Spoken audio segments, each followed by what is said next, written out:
السلام علیکم ورحمۃ اللہ وبرکاتہ۔ الحمدللہ رب العالمین والصلاة والسلام علی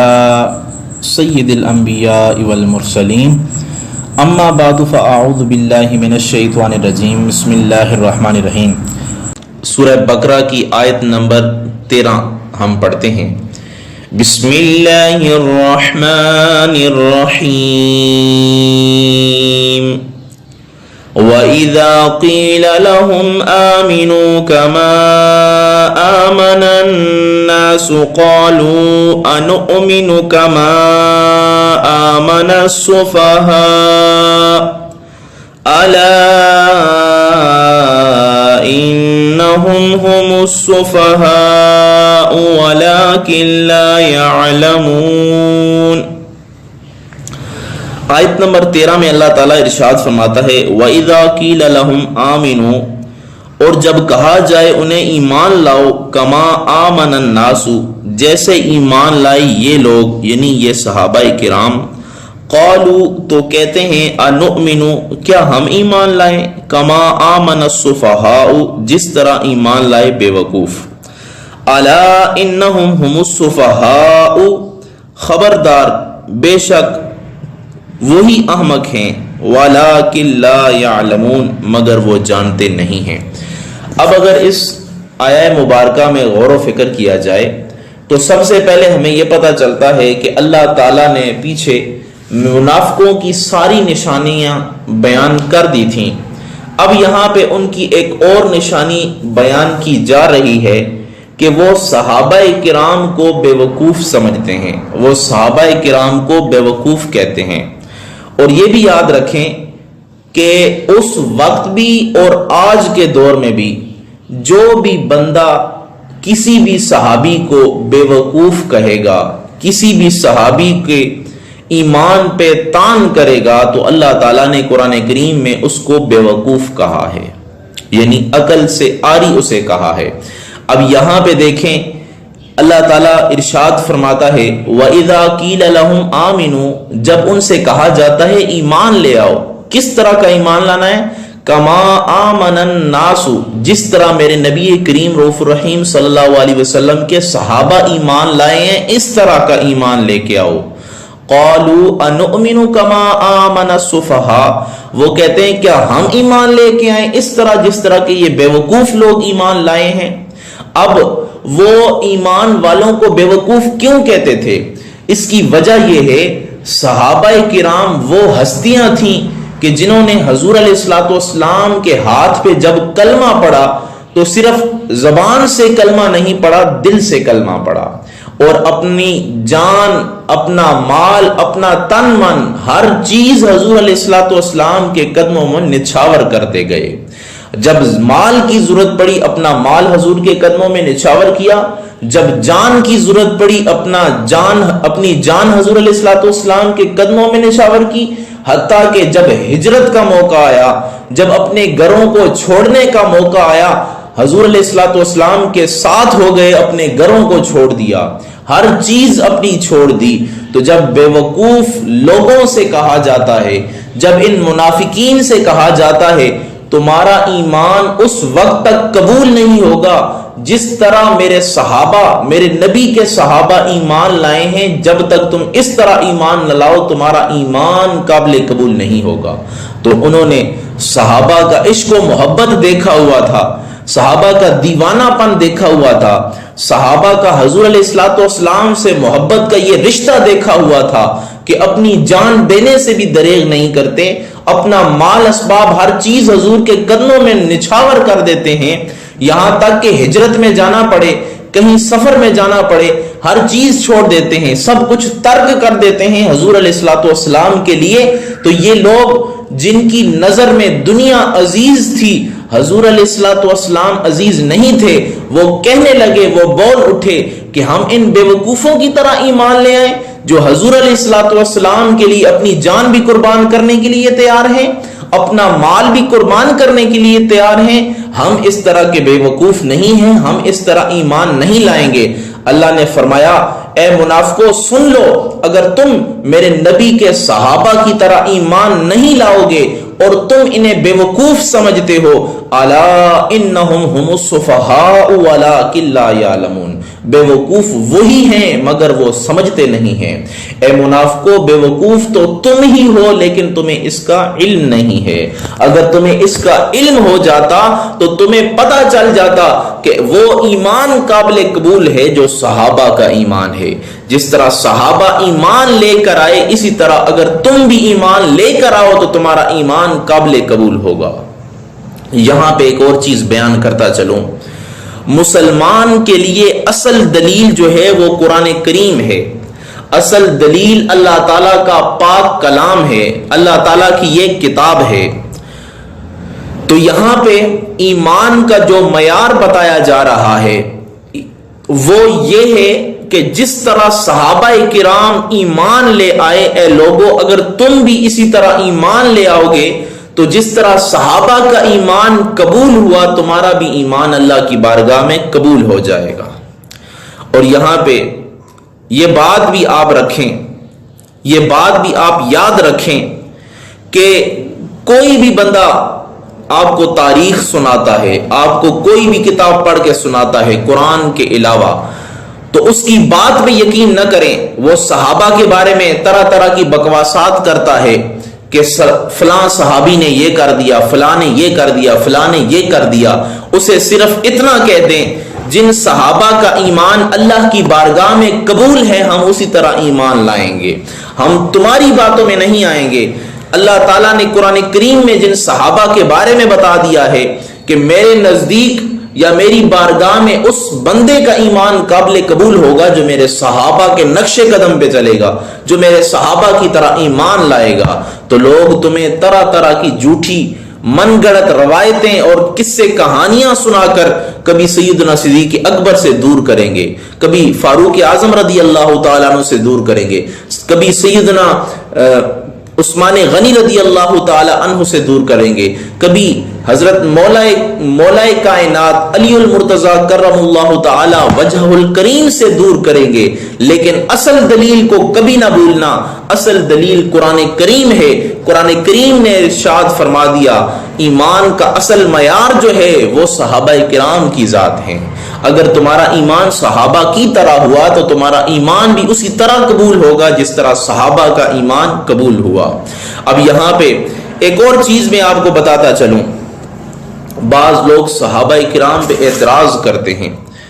تو اس کا جواب کے لیے میں آپ کو بتاتا چلوں قرآن کریم میں اللہ تعالیٰ نے دو نبیوں کا ذکر کیا ہے، حضرت ابراہیم علیہ الصلوۃ والسلام اور آپ کے پیارے بیٹے حضرت اسماعیل علیہ الصلوۃ والسلام۔ دونوں کو حکم ہوا کہ اللہ کا پیارا گھر بناؤ۔ اب یہ دونوں باپ بیٹے کعبۃ اللہ کی تعمیر بھی کر رہے ہیں اور ساتھ ساتھ اللہ تعالیٰ کی بارگاہ میں دعائیں بھی مانگ رہے ہیں۔ ایک دعا مانگی، دوسری مانگی، تیسری مانگی، اور تیسری دعا ان کی یہ تھی، اللہ تعالیٰ کی بارگاہ میں دعا کرتے ہیں اور یوں عرض کرتے ہیں ربنا وابعث فیہم رسولا۔ پہلے دوسری دعا سن لیں، دوسری دعا پہلی دعا کی پھر دوسری دعا کی، دوسری دعا یوں کی ربنا وجعلنا مسلمین لک، اے ہمارے رب بنا دے ہم کو مسلم، بنا دے ہم کو اپنی بارگاہ میں اپنے سروں کو جھکانے والا فرمان بردار بنا دے، وَمِن ذُرِّيَّتِنَا أُمَّةً مُسْلِمَةً لَكَ، اور ہماری اولاد سے ایک جماعت کو بھی ایسا بنا دے جو تیری فرمان برداری کرنے والی ہو، باغی نہ ہو، جو تیری اطاعت کرنے والی ہو۔ اور اسی طرح یہ تو تھی دوسری دعا کا کچھ حصہ میں نے آپ کو پڑھ کے سنایا۔ اب جو تیسری دعا تھی اس میں حضرت ابراہیم اور حضرت اسماعیل علیہ السلام نے یوں اللہ تعالیٰ کی بارگاہ میں دعا کی ربنا وابعث فیہم رسولا منہم، اے ہمارے رب تو بھیج ان میں سے شان والا رسول انہی میں سے، اس کی ڈیوٹی کیا ہو یتلو علیہم آیاتک، پہلی ڈیوٹی اس کی یہ ہے کہ وہ تیری آیتیں پڑھ پڑھ کر انہیں سناتا ہو، دوسری ڈیوٹی وَيُعَلِّمُهُمُ الْكِتَابَ وَالْحِكْمَةَ، کہ وہ انہیں کتاب کا علم بھی سکھائے اور انہیں دانائی کی باتیں بھی سکھائے، انہیں پختہ علم بھی سکھائے، اور تیسری ڈیوٹی وَيُزَكِّيهِمْ اور ان کا تزکیہ نفس کرے اور ان کو پاک بھی کرے۔ تو یہاں پہ اگر اس آیا میں غور کیا جائے کہ جہاں پہ جو تیسری ڈیوٹی تھی وہ یہ تھی نبی کریم رؤوف الرحیم صلی اللہ علیہ وسلم کی، وَيُزَكِّيهِمْ کہ وہ صحابہ کو پاک کرے، کہ وہ لوگوں کو پاک کرے۔ اب ادھر ایک طرف قرآن کریم ہے، وہ فرماتا ہے نبی کی ڈیوٹی یہ ہے کہ وہ صحابہ کو پاک کرے، جو بھی دائرہ اسلام میں داخل ہو اس کو پاک کرے، اس کا نفس صاف کرے۔ جبکہ دوسری طرف شیعہ حضرات کہتے ہیں، وہ یہ کہتے ہیں کہ سارے صحابہ مرتد ہو گئے سوائے 3 کے، سارے صحابہ مرتد ہو گئے سوائے 3 کے، ایک مقداد، دوسرے سلیمان اور تیسرے ایک اور صحابی ہیں جن کا نام لیتے ہیں اور کہتے ہیں کہ بس صرف یہ 3 ہی صحابہ ہیں کہ جو بچے ہیں، باقی سارے کے سارے جو ہے وہ مرتد ہو گئے ہیں۔ اب میں پوچھنا چاہتا ہوں، ایک مثال دے کر آپ سے پوچھنا چاہتا ہوں، آج کل کے اسکولوں کو دیکھیں، یونیورسٹیوں کو دیکھیں، اپنی مشہوری کیسے کرواتے ہیں؟ وہ اپنی مشہوری ایسے کرواتے ہیں کہ ایک سال میں اگر ان کے پاس 100 بچے پڑھتے ہیں، 99 بچے ان کے اچھے نمبروں سے پاس ہوتے ہیں، تو وہ اشتہار لگا دیتے ہیں اور کہتے ہیں کہ ہمارا وہ اسکول ہے کہ جس میں، ہماری وہ یونیورسٹی ہے کہ جس میں 100 میں سے 99 بچے اعلیٰ نمبر لے کر پاس ہوئے ہیں۔ اب میں سمجھنا چاہتا ہوں، یہ جو 100 میں سے 99 بچے اچھے نمبروں سے پاس ہوئے ہیں، تو کیا یہ اس اسکول کی عزت ہے کہ نہیں؟ اور دوسری طرف ایک اسکول ہو، اس میں 100 بچے پڑھتے ہوں اور صرف ایک بچہ پاس ہو، اور اسکول کی اب عزت ہے یا بے عزتی ہے؟ تو یہاں پہ یقیناً اس اسکول کی جو ہے وہ بے عزتی ہے۔ وجہ یہ ہے کہ اس اسکول میں 100 بچے پڑھتے ہیں اور صرف ایک بچہ پاس ہو رہا ہے، تو یہاں پہ پتہ چلا یہاں پہ بے عزتی جو ہے وہ اسکول کی ہو رہی ہے۔ تو یہاں پہ حضور علیہ الصلوۃ والسلام کے دست شفقت پر کم و بیش 1,24,000 لوگوں نے کلمہ پڑھا، اور کلمہ پڑھنے کے بعد حضور علیہ الصلوۃ والسلام کے دامن سے چمٹے رہے۔ اب یہ اعتراض کرنا کہ حضور علیہ الصلوۃ والسلام کے جتنے صحابہ تھے سارے کے سارے مرتد ہو گئے سوائے 3 کے، تو اب یہ اعتراض صحابہ پہ نہیں بلکہ حضور علیہ الصلوۃ والسلام پہ ہے، اور یہ اعتراض حضور پہ نہیں بلکہ قرآن پہ ہے، کیونکہ قرآن نے فرمایا وَيُزَكِّيهِمْ، انہوں نے دعا کی تھی نبیوں نے کہ ایک ایسا شان وارا رسول بھیجنا جو صحابہ کا تزکیہ نفس کرے، ان کی جانوں کو پاک کرے۔ اب سوال یہ اٹھتا ہے کہ ایک اسکول جو 100 میں سے 99 بچے تو پاس کر لیتا ہے، لیکن حضور علیہ الصلوۃ والسلام کیا اللہ تعالیٰ نے آپ کو اتنا مقام و مرتبہ عطا نہیں فرمایا کہ 1,24,000 صحابہ میں سے صرف 3 صحابہ کا دل حضور علیہ الصلوۃ والسلام نے پاک کیا، باقی سارے کے سارے مرتد ہو گئے؟ تو یہ توہین صحابہ کی توہین نہیں، دراصل یہ حضور علیہ الصلوۃ والسلام کی توہین ہے کہ حضور علیہ الصلوۃ والسلام نے صحابہ کا تزکیہ نفس نہیں کیا، حضور علیہ الصلوۃ والسلام نے صحابہ کے دلوں کو صاف نہیں کیا کہ 1,24,000 میں سے صرف 3 صحابہ جو ہے وہ کامل ایمان والے ہیں، باقی سارے مرتد ہو گئے ہیں۔ تو شیعہ حضرات کو بھی یہاں پہ دیکھنا چاہیے کہ قرآن کریم نے ایمان کا معیار کس کو قرار دیا ہے؟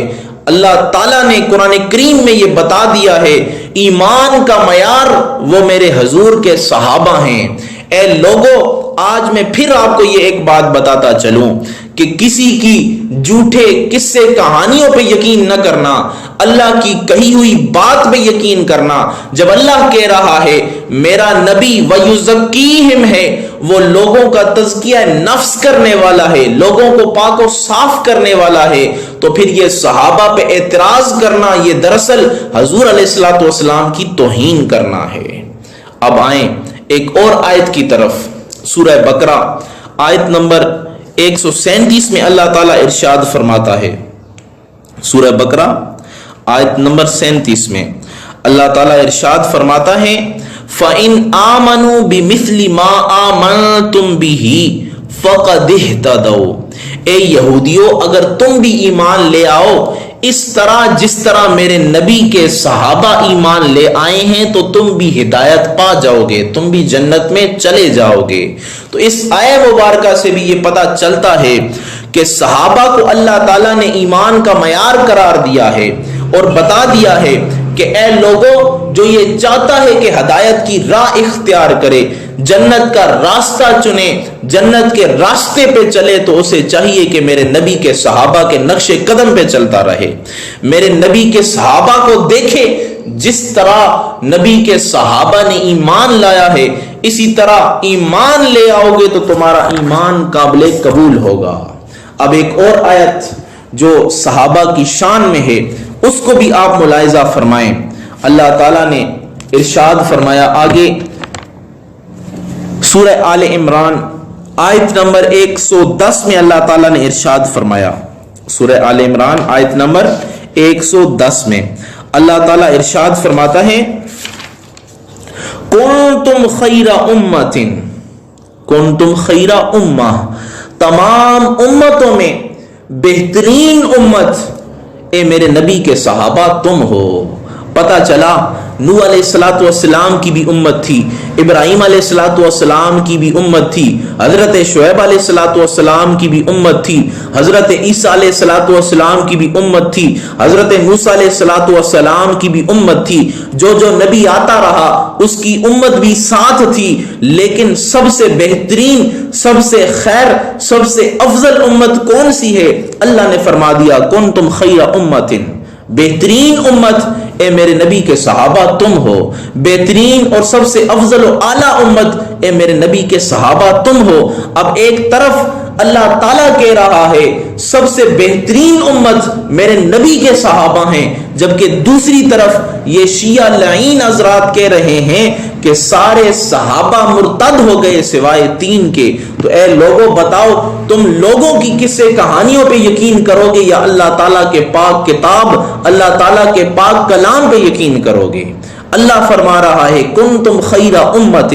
بہترین امت میرے نبی کے صحابہ ہیں، جبکہ دوسری طرف شیعہ حضرات من گڑت روایات لے کر، قصے کہانیاں لے کر کبھی سیدنا صدیق اکبر کے ایمان پہ تنقیس کر رہے ہیں، کبھی فاروق اعظم کے ایمان کو جو ہے وہ جھٹلا رہے ہیں، کبھی عثمان غنی رضی اللہ تعالیٰ عنہ کے ایمان کو جھٹلا رہے ہیں، اور کبھی عائشہ صدیقہ رضی اللہ تعالیٰ عنہا جو تمام مومنوں کی ماں ہیں، جو صدیق کی بیٹی صدیقہ ہیں، ان کو جھٹلا رہے ہیں، ان پہ تہمت لگا رہے ہیں، ان کے بارے میں بری بری باتیں کہہ رہے ہیں۔ تو بتاؤ لوگوں تم نے یہ شیعہ کی باتوں پہ یقین کرنا ہے، ان کے قصے کہانیوں پہ یقین کرنا ہے، یا اللہ تعالیٰ کی پاک کتاب پہ یقین کرنا ہے؟ بات یاد رکھیں،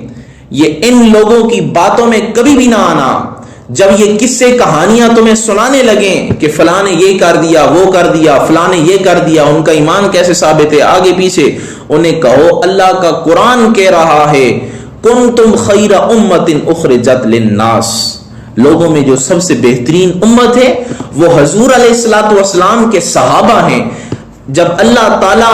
اپنے نبی کے صحابہ کو تمام امتوں سے بہتر امت کہہ رہا ہے تو تم کون ہوتے ہو حضور علیہ الصلوۃ والسلام کے پیارے صحابہ کو جھٹلانے والے؟ یہ تو وہ ہیں کہ جو اللہ تعالیٰ نے ان کو اتنی شانیں عطا فرمائی ہیں، کہ اللہ تعالیٰ نے اتنی شانیں عطا فرمائی ہیں۔ سیدنا صدیق اکبر کو دیکھ لو، یہ تو وہ ہیں کہ کلمہ پڑھنے سے پہلے بھی کبھی بت کو سجدہ نہیں کیا تھا، جب پیدا ہوئے، پھر بڑے ہوئے، جوان ہوئے، والد ان کو لے کر بت کے سامنے آئے اور کہنے لگے ہؤلاء آلہتک اشم العلا، یہ تمہارا بڑا بلند و بالا خدا ہے، فسجد لہم، اسے سجدہ کر۔ سیدنا صدیق اکبر نے دیکھا کہ یہ میرا بڑا خدا ہے، قریب آیا اس بت کے اور کہنے لگے سیدنا صدیق اکبر مجھے بھوک لگی ہے، مجھے کھانا دو، میں جو ہے وہ بھوکا ہوں، ننگا ہوں، مجھے کپڑا دو،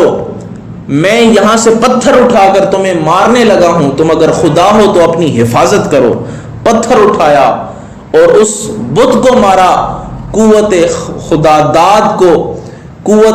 داد کی تاب نہ لاتے ہوئے وہ بت زمین بوس ہوا، زمین پہ گر گیا۔ سیدنا صدیق اکبر کے والد نے اٹھایا، گھر میں لے گیا، اپنی بیوی سے کہا، ام الخیر سے کہا کہ اس نے یہ حرکت کی ہے۔ انہوں نے کہا انہیں کچھ نہ کہیں، یہ تو وہ ہیں کہ جب یہ پیدا کیے گئے تھے اس وقت مجھے کہا گیا تھا کہ اے بہترین عورت، اے ام خیر، آج تمہیں ایک ایسا بیٹا عطا کیا گیا ہے جو آزاد ہے، اور یہ وہ تمہیں بیٹا عطا کیا گیا ہے جو محمد صلی اللہ تعالی علیہ وآلہ وسلم کا صاحب اور رفیق ہے۔ اور جب اس روایت سے ہمیں یہ پتہ چلتا ہے، مورخین نے اس کو ذکر کیا ہے اپنی تاریخ میں، اعلیٰ حضرت رحمت اللہ تعالی علیہ نے ذکر کیا ہے کہ جب اس روایت سے ہمیں پتہ چلتا ہے کہ سیدنا صدیق اکبر وہ ہیں کہ اسلام لانے سے پہلے بھی کبھی بت کو سجدہ نہیں کیا تھا، اور جب یہ واقعہ پیش آیا تو یہ واقعہ سیدنا صدیق اکبر نے خود جو ہے وہ حضور علیہ الصلوۃ والسلام کو سنایا۔ حضرت جبریل امی آئے اور کہنے لگے، حضور علیہ الصلوۃ والسلام کی بارگاہ میں عرض کرنے لگے، یا رسول اللہ صلی اللہ تعالی علیہ وآلہ وسلم، یہ صدیق ہیں، یہ سچے ہیں اور سچ کہہ رہے ہیں۔ تو پتہ چلا ایمان کی جو معیار ہے وہ کون ہے؟ وہ حضور علیہ الصلوۃ والسلام کے صحابہ ہیں۔ تو یہاں پہ بتایا جا رہا ہے، لوگوں اگر تم نے ایمان لانا ہے تو ایمان کس طرح کا لانا ہے؟ جس طرح میرے صحابہ نے ایمان لایا ہے۔ اب آئیں 5ویں آیت کی طرف۔ 5ویں آیت میں آئیں، سورہ مائدہ آیت نمبر 54۔ سورہ مائدہ آیت نمبر 54۔ سورہ مائدہ کی آیت نمبر 54 میں اللہ تعالیٰ ارشاد فرماتا ہے، یا ایھا الذین آمنوا، اے ایمان والو، من یرتد منکم عن دینہ، جو پھر گیا تم میں سے اپنے دین سے، فسوف یأتی اللہ، سو ان قریب لے آئے گا اللہ تعالیٰ، بقوم، ایک ایسی قوم، یحبہم ویحبونہ، ایسی قوم کے محبت کرتا ہوگا ان سے، ویحبونہ، اور وہ محبت کرتے ہوں گے اللہ سے، اذلۃ علی المؤمنین، جو نرم ہوں گے ایمان والوں کے لیے، اعزۃ علی الکافرین، اور بہت سخت ہوں گے کافروں پر، یجاہدون فی سبیل اللہ، جہاد کریں گے اللہ کی راہ میں، ولا یخافون لومۃ لائم، اور نہیں ڈریں گے کسی ملامت کرنے والے کی ملامت سے، ذالک فضل اللہ، یہ اللہ کا بڑا فضل ہے، یؤتیہ من یشاء، جسے چاہتا ہے عطا فرماتا ہے، واللہ واسع علیم، اور اللہ تعالیٰ بڑی کشادہ رحمت والا، سب کچھ جاننے والا ہے۔ اب اس آیہ مبارکہ میں اگر غور کیا جائے تو پتہ چلتا ہے کہ اللہ تعالیٰ کا علم بھی ہمیں پتہ چلتا ہے، اور دوسرا یہ بھی پتہ چلتا ہے کہ اللہ تعالیٰ کو معلوم تھا کہ جو حضور علیہ الصلوۃ والسلام کے قریب ہیں، حضور علیہ الصلوۃ والسلام کی بارگاہ میں کلمہ پڑھنے والے ہیں، ان میں سے چند ایسے بھی ہیں کہ جو ایمان سے پھر جائیں گے۔ اس وجہ سے فرمایا من یرتد منکم عن دینہ، کہ تم میں سے جو پھر گیا اپنے دین سے، تو پھر کیا ہوگا؟ اب یہ کب واقعہ پیش آیا؟ جب حضور علیہ الصلوۃ والسلام کا وصال مبارک ہوا۔ حضور علیہ الصلوۃ والسلام ظاہری طور پر اس دنیا سے جب تشریف لے کے گئے، لوگوں نے دین اسلام کا انکار کرنا شروع کر دیا، اور کسی نے ضروریات دین کا انکار شروع کر دیا۔ کوئی کہنے لگا میں زکوٰۃ نہیں دوں گا، کوئی کہنے لگا میں روزہ نہیں رکھوں گا، کوئی کہنے لگا میں نماز ادا نہیں کروں گا، کوئی ختم نبوت کا انکار کرنے لگ پڑا، اور کسی نے جو ہے وہ نبوت کا دعویٰ بھی کر دیا، مسیلمہ کذاب، اور بعض لوگوں نے اس کی نبوت کو تسلیم بھی کر لیا۔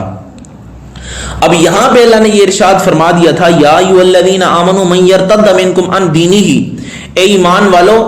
یاد رکھو تم میں سے اگر کوئی آدمی اپنے دین سے پھر گیا، پھر کیا ہوگا؟ فسوف یأتی اللہ بقوم، اللہ تعالیٰ ایک ایسی قوم لے آئے گا، یحبہم ویحبونہ،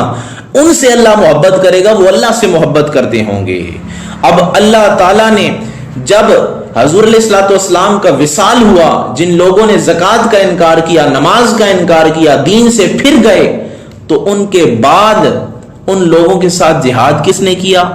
آگے فرمایا اذلۃ علی المؤمنین، جو مومنوں پر بڑا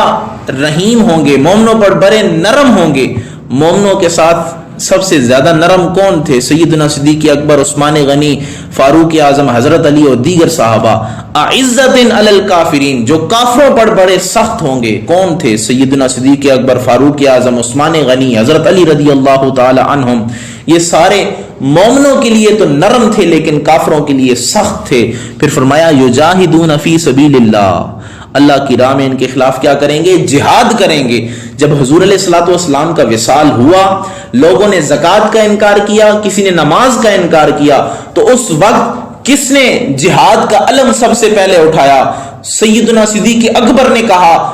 جو شخص حضور علیہ الصلوۃ والسلام کی ظاہری حیات میں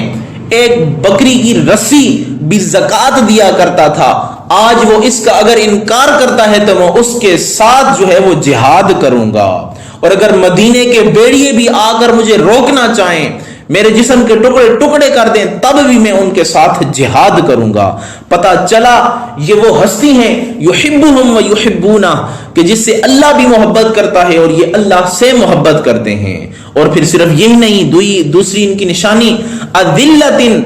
علی المؤمنین اعزۃ علی الکافرین، کہ یہ مومنوں کے لیے بڑے نرم دل ہیں اور کافروں کے لیے بڑے سخت دل ہیں۔ تو یہ سیدنا صدیق اکبر ہی تھے، یجاہدون فی سبیل اللہ، کہ جب لوگوں نے شروع میں زکوٰۃ کا انکار کیا، نماز کا انکار کیا، سیدنا صدیق اکبر نے جو ہے وہ جہاد کا علم بلند کر دیا۔ یہاں تک کہ بعض صحابہ نے کہا انہوں نے صرف زکوٰۃ کا انکار کیا ہے، آپ ان کے ساتھ اعلان جنگ کیوں کر رہے ہیں، جہاد کیوں کر رہے ہیں؟